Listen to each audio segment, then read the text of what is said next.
Looks like a fighter, sleek, bubble canopy. Razor-thin wings swept to 35 degrees. But this isn't a fighter. This is the Boeing B-47 Stratojet, America's first jet-powered strategic bomber. It launched with nukes on board and launched a new age of flight. Rolling, set, go. But here's the paradox. The B-47 fathered the modern jetliner, yet it terrified the men who flew it. Those underwing engines, the clean-swept wing. Your last flight probably borrowed all of this from a bomber. And it had a nickname crew killer. Bother, the price of being first was paid in blood, rivets, and lessons that changed aviation forever. So how did one beautiful, dangerous machine become the blueprint for everything that came after? The B-47, the jet that created the modern world. Strap in. We're going inside the Stratojet, its creation, its secret war, and the true cost of inventing the jet age. World War II had proven one thing. America's power in the sky was unmatched. The B-17 Flying Fortress and the B-29 Super Fortress had reduced enemy cities to rubble and ended the war with nuclear fire. These aircraft were engineering marvels, the very symbols of American might. But in their final missions, those propeller-driven giants met something they could not outrun. The Messerschmitt Me-262, the world's first operational jet fighter. It was faster, deadlier, and it shredded bomber formations with terrifying ease. For every bomber lost to piston engine interceptors in 1943, the jet promised to multiply that toll in 1945. The lesson was undeniable. The piston age was over. Any future bomber would need to live in the jet age or die in the first minutes of combat. So in 1943, before the war was even won, the United States Army Air Forces set down a radical requirement: a jet bomber that could cruise at 550 miles per hour faster than most fighters, a ceiling of 45,000 feet higher than enemy interceptors could climb, and a range of 3,500 miles enough to cross oceans and still carry a nuclear payload. Even today, those numbers are ambitious. In 1943, they bordered on science fiction. The great American firms Martin, Convair, North American, even Boeing took up the challenge. But their early visions were timid. Bombers with straight wings, heavy fuselages, and jet engines awkwardly buried in the body. They were conservative designs, more World War II than World's Fair. They answered the letter of the requirement, but not the spirit. Take Martin's XB-48, or Boeing's Model 432, on paper. They met the specs. In reality, they were dead ends. Straight wings could not tame the new speeds of jet thrust. Engines buried in the fuselage overheated, complicated maintenance, and created drag. The promised revolution was about to stall before it even began. And then, in the ruins of Nazi Germany, came the breakthrough. In May 1945, American engineers scouring abandoned facilities stumbled into a secret wind tunnel laboratory. What they found would rewrite the rulebook, a treasure trove of data, precise wind tunnel results, confirming a theory barely tested in the U.S.SR. The swept wing. By angling wings back 35 degrees, airflow could be tricked into behaving as if the plane were flying slower than it really was. Shock waves delayed. Drag reduced. Speed unlocked. Stop bomber design. Start swept wing. Immediately. How? Boeing's chief of technical staff, George Scherer, grasped it instantly. From Europe, he fired off a telegram that became legend. Stop the bomber design. Start swept wing. Immediately. In 12 words. Years of cautious work were scrapped. The gamble was total. Unlike their rivals, Boeing didn't wait in line at government labs. They had invested in their own wind tunnel, giving them speed and freedom, while others waited months for test time. Boeing engineers validated and refined the swept wing in weeks. This was the edge. In a world shifting from piston to pure jet, Boeing didn't just adapt, they leapt forward. They weren't building another bomber. They were building the future. A machine so sleek it looked like science fiction long. Thin wings swept to 35 degrees, 6 turbojets hanging in pods, and a cockpit that looked more fighter than bomber. The demand was born of fear, the fear of being left behind in a jet age that had already begun. The United States wanted a bomber that could guarantee nuclear reach deep into enemy territory. Boeing answered with a design that would not just meet the requirement, but define aviation for decades. The decision to pivot had been made, but turning captured German data into an actual airplane was another matter entirely. Boeing's engineers now faced the challenge of stacking radical ideas together, each one untested at this scale, into a machine that could fly faster, higher, and farther than anything before. Out of that crucible came three pillars of innovation that defined not only the B-47, but the future of aviation itself. First was the wing. Swept back at 35 degrees, it was thin, elegant, and flexible. The sweep delayed shock waves that would normally build near the speed of sound, allowing the bomber to fly in a regime once reserved for fighters. The wing was so slender that at high speeds, its tips could flex over 17 feet. It looked fragile, but in that flexibility lay its strength. To pilots accustomed to the thick, stable wings of piston-era bombers, this was unnerving. The B-47's wings looked like they might snap at any moment, but in truth, they absorbed energy, riding the airflow like a living creature. That thin, swept wing was the very essence of speed. The second pillar was power. 6 General Electric J-47 turbojets, each producing around 5,200 pounds of thrust. And instead of burying them inside the fuselage as others had done, Boeing hung them in pods beneath the wings. It was a stroke of genius. Engine pods gave the B-47 a clean aerodynamic profile. They reduced the risk of fire by keeping hot turbines away from fuel tanks. Maintenance became simpler. An entire pod could be swapped out without dismantling the wing. And there was another bonus. The engines acted as counterweights, damping the flutter of those famously flexible wings. The third innovation looked almost comical. The landing gear. The B-47's wings were too thin to house traditional gear, so Boeing mounted 2 main struts in tandem along the fuselage, one forward, one aft like a bicycle, to keep the bomber from toppling sideways. Small outrigger wheels were tucked into the inner engine pods. The result: the B-47 sat on the ground with its nose pitched high, as if impatient to fly. Pilots had to relearn takeoff. In a B-29, you pulled back on the yoke to lift off. In a B-47, you simply pushed the throttles forward. At flying speed, the airplane lifted itself, nose already angled toward the sky. It was strange, awkward, and unforgettable. But radical innovations brought radical problems. The thin, swept wing made the B-47 prone to a violent motion called Dutch roll, a snaking oscillation that made the bomber swing from side to side. Traditional controls couldn't fix it. The solution was the yaw damper and automatic system that made tiny rudder corrections faster than any human could. It stabilized the bomber, and the invention became standard on every modern jetliner.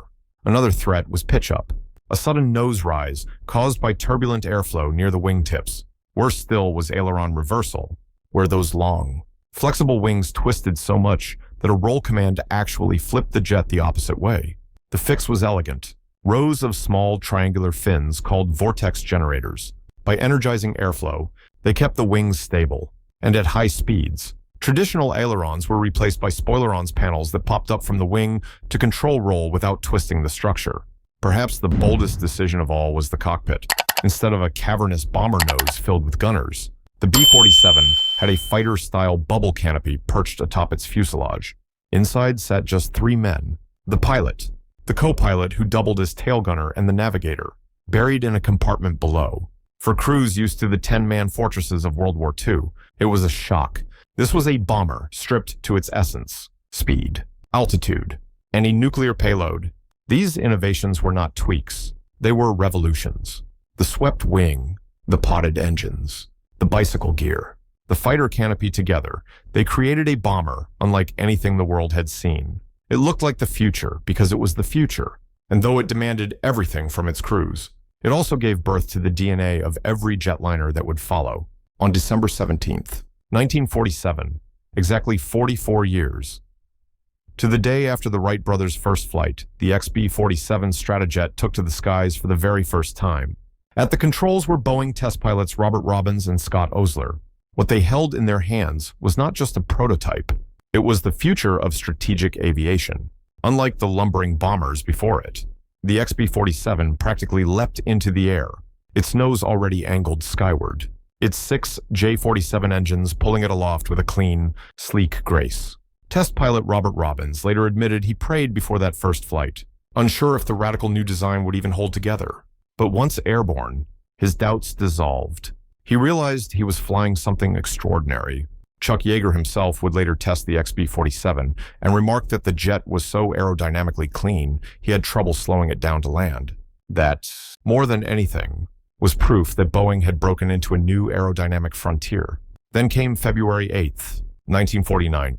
The B-47 prototype rocketed across the continent from Moses Lake, Washington, to Andrews Air Force Base outside Washington, D.C. in just 3 hours and 46 minutes. It covered 2289 miles at an average of 607 miles per hour, faster than many frontline fighters of the day.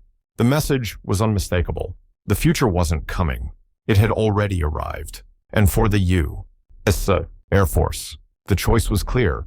This was the bomber that would carry America into the jet age. Production orders followed on a massive scale. Between 1951 and 1957, more than 2,000 Stratojets would roll off assembly lines across America. Boeing built them in Wichita. Lockheed produced them in Marietta, Georgia. Douglas assembled them in Tulsa, Oklahoma. It was a national effort, a Cold War arsenal forged from aluminum and jet fuel. Of the 2032 built, the definitive model was the B-47E. Over 1,300 of these long-range, nuclear-capable bombers formed the backbone of Strategic Air Command. Each carried a 3-man crew, a payload of up to 12 tons, and a reputation for demanding absolute precision from its pilots. The B-47E introduced stronger J-47 engines with water methanol injection for takeoff. The sight of those dark exhaust plumes became a signature of the Stratojet massive, dirty clouds marking the beginning of every mission. Not every Stratojet was built to drop bombs. One bizarre chapter came when Canada borrowed a single B-47 and turned it into the CL-52. Its mission, to test the massive Orenda Iroquois engine for the Avro Arrow, Canada's ambitious supersonic interceptor. The sight of that enormous engine slung under a borrowed bomber was as strange as it was short-lived. Only one CL-52 ever flew. Other variants included reconnaissance and electronic intelligence models fitted with cameras, sensors, and antennas instead of bombs. Some of these RB-47s would fly some of the most dangerous missions of the Cold War, skirting or even penetrating Soviet airspace. But that is another story. With its record-setting flights and mass production, the B-47 became more than just a bomber. It was a statement of intent. America was no longer a piston-powered giant lumbering across the skies. It was a jet-powered superpower, ready to meet the Soviet Union at 600 miles per hour, 4,000 feet above the Earth. By the early 1950s, the B-47 was no longer just a prototype. It was the backbone of the Strategic Air Command. At its peak, 28 bomb wings and thousands of Stratojets stood ready as the sharp edge of America's nuclear deterrent. To project power, the United States launched Operation Reflex. Instead of waiting on American soil, B-47 wings rotated forward, stationed in England, Morocco, Spain, Alaska, and Guam. At a moment's notice, they could cut hours off flight times to Soviet targets. Reflex deployments kept the Stratojet constantly on the Soviet doorstep, a steel gauntlet thrown across the Cold War map. The scale of SAC's show of force was breathtaking. In 1956, Operation Powerhouse sent over 1,000 B-47s and KC-97 tankers thundering into the skies at once. It was a choreographed storm of aluminum and firepower, designed to send a single unmistakable message to Moscow. If war comes, America will not hesitate. To survive a Soviet first strike, SAC crews trained for one of the most dangerous maneuvers in aviation history, minimum interval takeoff. Every 12 to 15 seconds, another B-47 roared down the runway, plowing straight into the choking exhaust and jet blast of the bomber ahead. It looked like chaos. It was deafening, disorienting, and deadly if you hesitated. But in the nuclear age, minutes meant survival. METO was the price of readiness. SAC's doctrine was merciless. 1/3 of the B-47 fleet sat armed and fueled on alert 24 hours a day, 7 days a week. Nuclear bombs loaded, crews on standby, sleeping in barracks beside the runway. If the klaxon sounded, they had minutes, not hours to scramble, launch, and race for the skies before enemy missiles could obliterate the base. Imagine it. You're jolted awake by the siren. In under 5 minutes, you're in the cockpit, engines screaming with water methanol injection, the cockpit shaking as if ready to tear apart. Ahead, the runway disappears into a storm of smoke and fire from the bomber that launched 15 seconds earlier. You don't think, you don't hesitate, you go. Pilots called it threading the needle. One mistake, a stall and engine flameout, even a slip in concentration, and your Stratojet would vanish into the fire of the one ahead.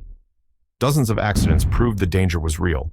Yet Mito was practiced again and again, because SAC knew that if the Cold War ever turned hot, survival would be measured in seconds. This was the world the Stratojet created. Crews lived on a knife's edge, their entire existence balanced on an alarm that could sound at any moment. The B-47 was more than an airplane. It was the embodiment of Cold War doctrine: constant readiness, constant pressure, constant risk.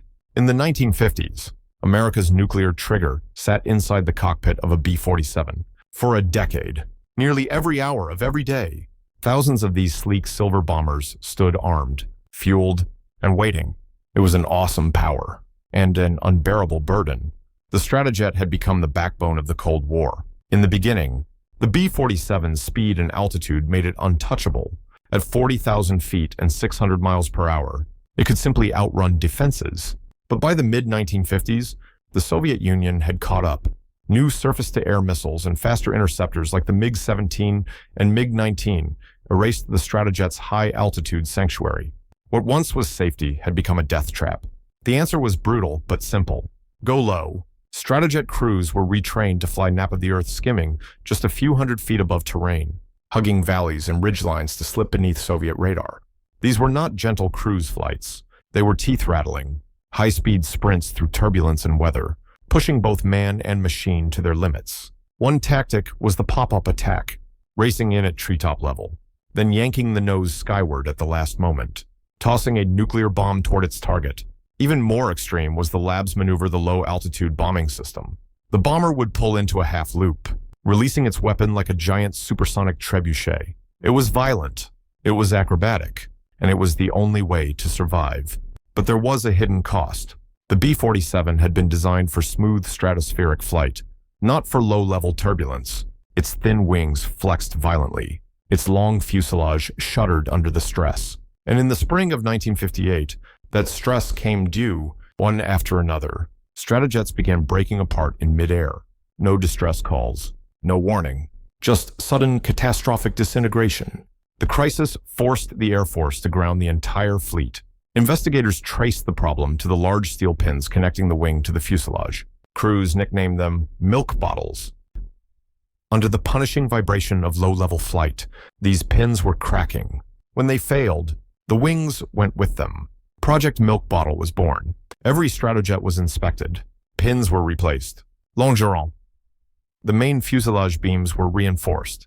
Airframes were tortured on rigs, bent and flexed thousands of times in weeks to simulate years of stress. Brutal, costly, but essential. The fleet was saved, at least for now, but the lesson went far deeper. The B-47's near-death experience forced the Air Force to abandon the old philosophy of static testing. Jets demanded a new way of thinking. From Milk Bottle grew the Aircraft Structural Integrity Program, ASIP. It treated airplanes not as machines, but as living systems with life cycles, fatigue, and health to be monitored. Every modern U.S. aircraft since the F-111 to the F-35 carries ASIP in its DNA, and it began with the Stratojet's failures.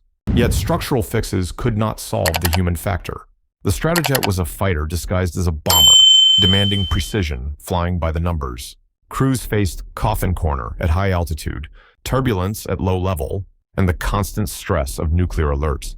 There was no cockpit resource management, no CRM. In those days, the pilot was absolute. The co-pilot obeyed. The navigator handled his charts. And if the workload overwhelmed them, silence could kill. The numbers tell the story. In just 2 years, 1957 and 1958, 49 B-47s crashed. 122 crew members lost their lives.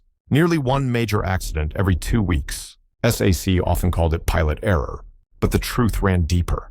Task saturation, primitive systems, and a culture not yet ready for the jet age. These were not careless men. They were pioneers, handed a machine years ahead of its time, and ordered to fly it at the edge of physics. Day after day, they paid in blood and fire for lessons that future generations of aviators would take for granted. The Stratojet gave America an edge in the Cold War, but it also gave the Air Force its harshest teacher. Every innovation carried a price. And for the B-47, that price was written in the lives of its crews. The future of aviation was born here, but it came at terrible cost. The B-47 never dropped a bomb in anger. but it carried danger with it wherever it went. Not just for its crews, but sometimes for civilians on the ground. Its service record is written with mysteries, close calls, and near catastrophes that could have changed history. On February 5th, 1958, off the coast of Savannah, Georgia, a B-47 on a training mission collided midair with an F-86 fighter. The bomber was carrying a Mark 15 thermonuclear bomb 3, 5 megatons of destructive power, to save the aircraft. The pilot jettisoned the weapon into the waters near Tybee Island. The crew landed safely, but the bomb was never recovered. To this day, it lies buried in sand and silt somewhere off the Georgia coast, a silent relic of the Cold War. Its nuclear core missing, its presence still a source of debate and fear. Just a month later, on March 11th, 1958, another accident shocked America. A B-47 flying over South Carolina accidentally released a Mark 6 nuclear bomb casing. The bomb was not armed with its plutonium core, but the conventional explosives inside detonated on impact. In Mars Bluff, the blast destroyed a family's home, left a crater 35 feet wide, and injured 6 civilians. It was a reminder that even without a nuclear chain reaction, these machines carried enough destructive power to scar lives forever. 2 years earlier, at RAF Lakenheath in England, disaster nearly changed the Cold War overnight. On July 27th, 1956, a B-47 skidded off the runway during a routine landing and smashed into a storage igloo. Inside were 3 Mark 6 nuclear bombs. Fire engulfed the weapons. The high explosives charred, twisted, and nearly cooked off. Only by sheer luck and desperate firefighting did they not detonate. Had the bombs gone off, Eastern England might have been obliterated and World War III might have begun by accident. In March 1956, another story slipped into Cold War legend. A B-47, callsign Inkspot 59, vanished over the Mediterranean during a ferry flight from Florida to Morocco. On board were nuclear weapon components, plutonium cores destined for America's overseas arsenal. After its last radio check over the Mediterranean, the bomber disappeared. No wreckage, no distress call, no bodies. Inkspot 59 simply never arrived. To this day, it remains one of the greatest unsolved mysteries of the Cold War skies. On October 9th, 1957, during a strategic air command competition at Pine Castle Air Force Base, Florida, a B-47 made a demonstration turn before the crowd. In an instant, its wing failed. The aircraft cartwheeled into the ground, killing all 4 crew members, including Colonel Michael N. McCoy, commander of the 321st Bomb Wing. In tribute, Pine Castle was renamed McCoy Air Force Base. Today, that airfield is Orlando International Airport. Few travelers realize they stand on ground consecrated by Cold War sacrifice. These accidents were not isolated. Between 1950 and 1960, the Stratojet fleet endured hundreds of crashes and near misses. Nearly 10% of all B-47s built were lost outside of combat. Many deaths were quietly recorded as training accidents. But in reality, the causes ranged from structural fatigue to task saturation, to the sheer strain of operating America's first jet bomber on nuclear alert. Every accident tells 2 stories, one of machines pushed past their limits, and another of the men inside air crews who lived on a razor's edge, ordered to train for Armageddon but lost in peacetime skies. Their sacrifice did not make headlines, but it reshaped safety culture, design philosophy, and America's understanding of nuclear risk. In the end, the Stratojet's legacy was written not only in blueprints, but in blood. From Tybee's missing bomb, to Lakenheath's close call, to the silent mystery of Inkspot 59. The B-47 reminded the world that the jet age was never without danger. Its crews carried the burden and the scars of being first. The B-47 wasn't just a bomber. In its many variants, it became America's spy in the sky. When the Cold War turned shadowy, the Stratojet was reshaped into one of the most daring reconnaissance machines ever flown. The RB-47E carried high-resolution cameras that could capture entire Soviet airfields from 40,000 feet, flying over ice caps and coastlines. These aircraft mapped installations no human spy could reach. Their photos of bomber bases, missile pads, and naval fleets gave Washington priceless glimpses into the Soviet arsenal. Others became WB-47s, weather reconnaissance aircraft. Their missions were more than forecasts. They hunted radiation after nuclear tests. B-47s flew through mushroom clouds to sample fallout. collecting particles that proved the Soviets had detonated new weapons. It was science at the edge of suicide, flying straight into radioactive storms. But the most dangerous of all were the RB-47H variants. These weren't photoships. They were electronic ferrets, ELINT aircraft with a pressurized capsule in the belly, nicknamed the Crow's Nest. Inside, 6 men, electronic warfare officers, listened for Soviet radar, tracking every pulse, every frequency. With the Silver King upgrade, the RB-47H became a flying ear, capable of dissecting the Soviet air defense network in real time. These were called ferret missions. The job was simple and suicidal. Fly near Soviet airspace, sometimes over it, trigger their defenses, force radar sites to light up, missile batteries to activate, fighters to scramble. While Soviet operators thought they were tracking an intruder, the RB-47s were listening, recording, and mapping every move. It was espionage disguised as flight testing. On July 1st, 1960, just 2 months after Francis Gary Powers and his U-2 had been shot down over Sverdlovsk, another American spy plane crossed into danger. An RB-47H nicknamed Little Toy Dog lifted off from England with 6 crewmen aboard. Its mission, an ELINT sweep near the Soviet Kola Peninsula. A Soviet MiG-19 closed in and opened fire. Cannon shells ripped through the fuselage. The bomber spiraled down, burning. 4 men, Major Willard Palm, Captains Oscar Goforth, Dean Phillips, and Eugene Posa, were killed instantly in the electronic compartment. 2 officers, co-pilot Freeman Olmsted and navigator John McCone, ejected into the frigid sea. Olmsted and McCone were plucked from the water by a Soviet trawler, not a rescue team. Instead of returning home, they were dragged to Moscow, locked in the notorious Lubyanka prison, and interrogated by the KGB. For 7 months, they endured isolation, psychological pressure, and the looming threat of execution. To the Soviets, they weren't soldiers. They were spies. The RB-47 shootdown ignited an international crisis. Just as the U-2 incident had humiliated Washington, the Little Toy Dog incident pushed tensions to the brink. The Soviets demanded trials. The U.S. denied the aircraft was inside Soviet territory. The truth lived in a fog of propaganda. But Olmsted and McCone became pawns, 2 men trapped inside the Cold War's cruelest chess match. In January 1961, just days after John F. Kennedy's inauguration, Nikita Khrushchev ordered their release.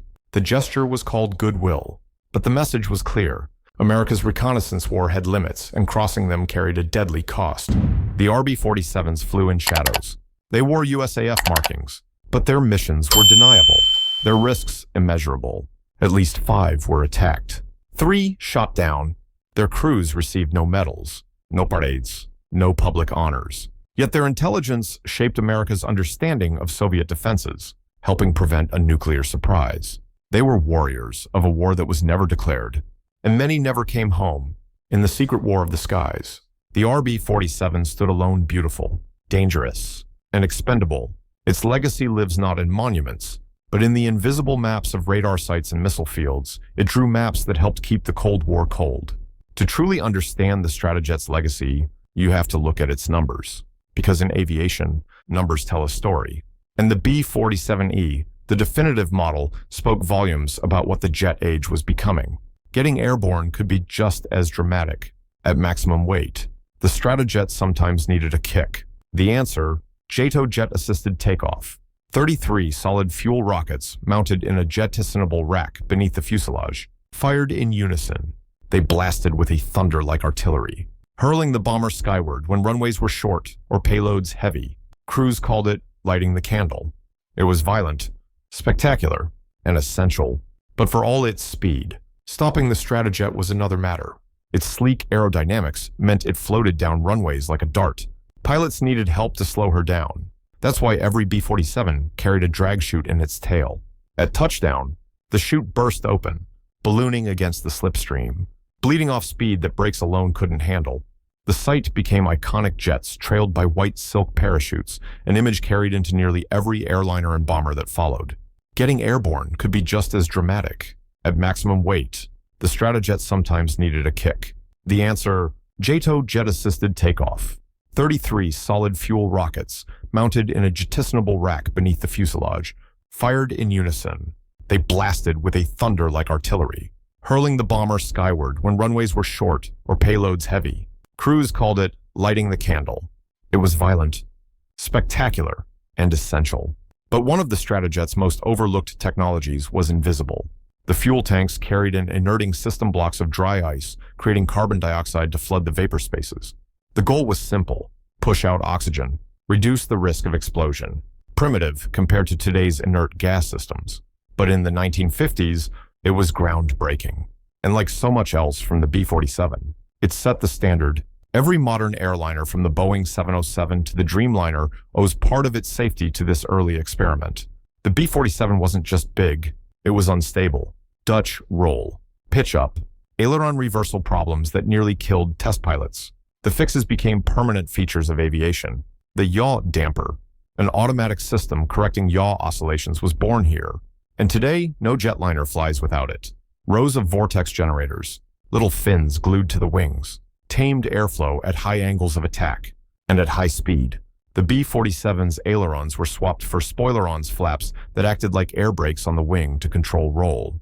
3 simple-sounding solutions, but they saved lives and became the invisible DNA of every jetliner built since. Step into the cockpit, and the Stratojet felt more like a fighter than a bomber. A clear bubble canopy instead of a framed greenhouse, a stick between the pilot's knees. To the left sat the co-pilot, who doubled as tail gunner. Behind them, the navigator hunched in the dark, calculating course and bomb runs. 3 men alone inside a silver spear, carrying the fate of nations.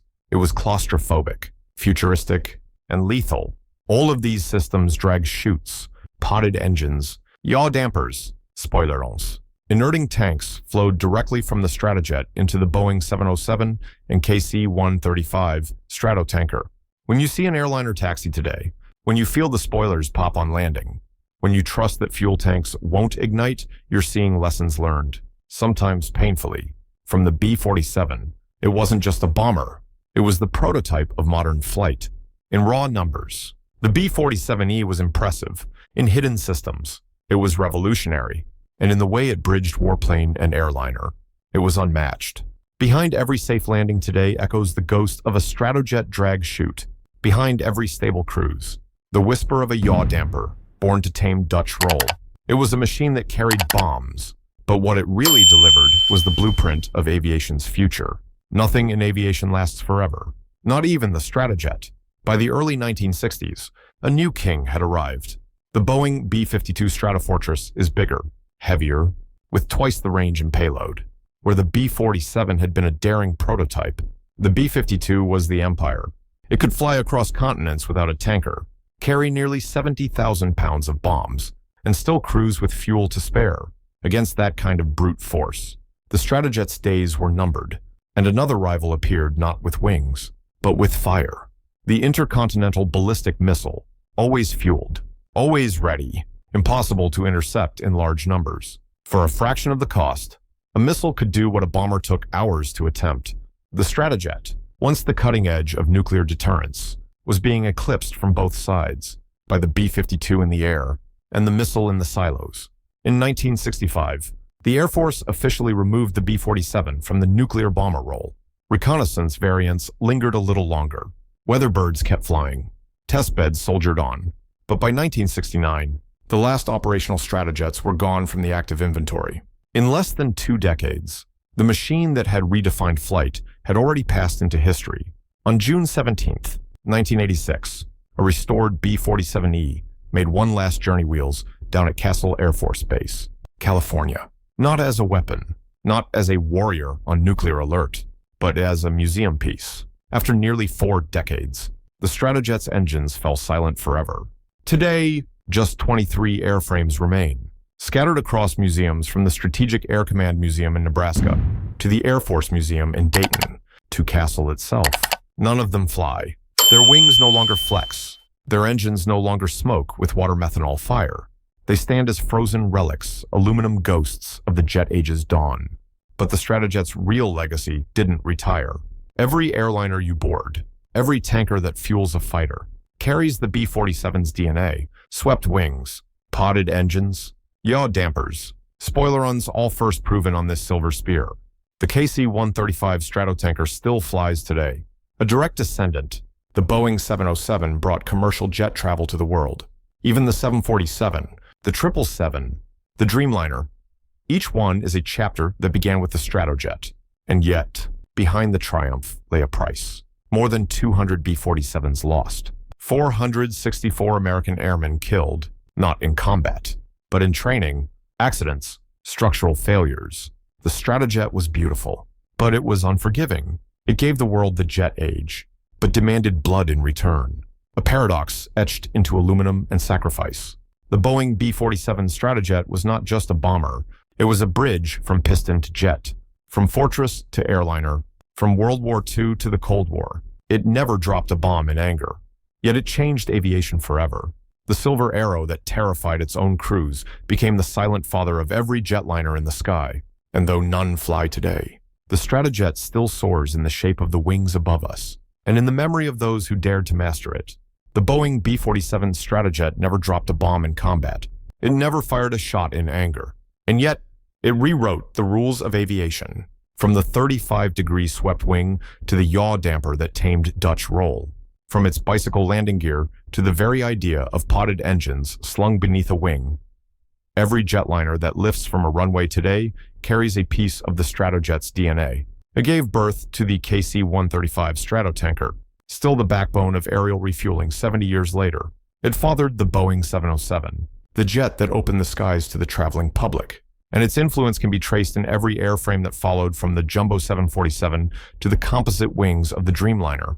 But that legacy came at a price. 203 aircraft lost. 464 airmen never came home. They did not die in battle, but in training, in crashes, in accidents that taught lessons written in blood. The Stratojet was beautiful, it was dangerous, and it was short-lived. Yet through those sacrifices, aviation was forced to evolve toward safety, toward resilience, toward the systems we now take for granted.